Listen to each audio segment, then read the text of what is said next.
श्रद्धा का पद होता है और एक बहुत पवित्र पद होता है। शंकराचार्य के प्रति हम तमाम हिंदुओं में एक अगाध श्रद्धा होती है। ऐसे में शंकराचार्य जी को, कोई भी शंकराचार्य हो, वो किसी व्यक्ति विशेष के लिए और पार्टी विशेष के लिए जब इंडोर्समेंट करते हैं तो निश्चित तौर पर वो अपने पद से नीचे उठ जाते हैं। इंडोर्समेंट करने का काम फिल्म स्टारों का होता है, क्रिकेट स्टारों का होता है। शंकराचार्य का पद उससे बहुत बड़ा होता है। कल ज्योतिर्मठ के शंकराचार्य जी, अभी मुक्तेश्वरानंद जी ने जिस तरीके से राजनीतिक भाष्य किया, उस पर हमको ऐतराज है। उन्होंने एक विश्वासघात की बात कही। हिंदू हृदय सम्राट शिवसेना प्रमुख बाला साहब ठाकरे ने हिंदुत्व की एक विचारधारा का प्रचार किया जिसका अनुसरण शिवसेना वर्षों तक करती है।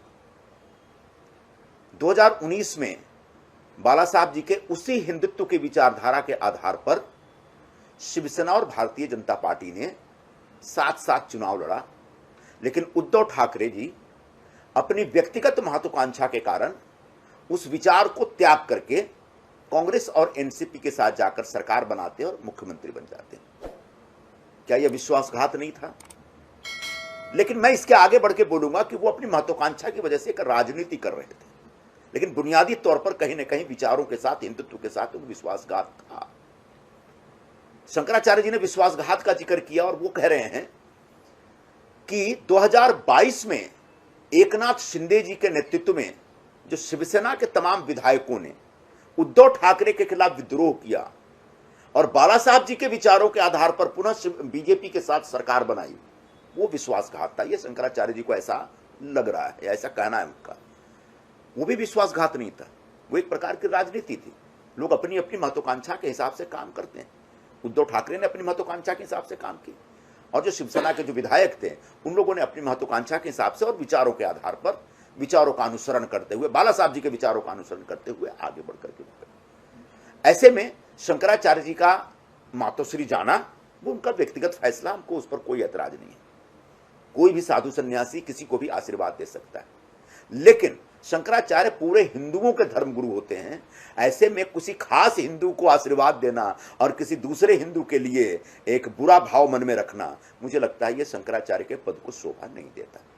और इसलिए मैं उनसे निवेदन करूंगा कि कल उन्होंने जिस प्रकार से कहा कि उनकी पीड़ा तब कम होगी जब उद्धव ठाकरे चीफ मिनिस्टर बनेंगे, मुझे लगता है कि शंकराचार्य के मन में हर हिंदू के लिए पीड़ा होनी चाहिए, हर हिंदू को आशीर्वाद देना चाहिए।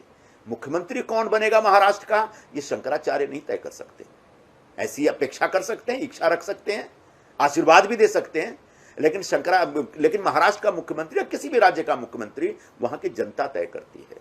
आने वाले दिनों में महाराष्ट्र में कौन मुख्यमंत्री बनेगा यह तो अभी तक एमवीए में ही तय नहीं है, और ऐसे में पूरे महाराष्ट्र की जनता के ऊपर अपने विचार, अपनी सोच थोपना, मुझे लगता है शंकराचार्य जी के लिए यह गलत फैसला था। उनको राजनीति में नहीं जाना चाहिए, राजनीतिक भाष्य नहीं करना चाहिए। हम शंकराचार्य जी के इस राजनीतिक भूमिका के खिलाफ यहाँ पर उपस्थित हैं और मैं उनसे आदर करूंगा कि उनके प्रति हमारे मन में जो आदर है, सम्मान है, उस सम्मान की रक्षा करते हुए वे कम से कम इस प्रकार के राजनीतिक कार्यक्रमों में और इस प्रकार के राजनीतिक बयानबाजियों से बचें। इससे उनके मन का, उनके पद का सम्मान रहेगा और पूरे देश में जो हमारे शंकराचार्य की जो एक संस्थान है, जो संस्था है, उस संस्था की पवित्रता बनी रहेगी।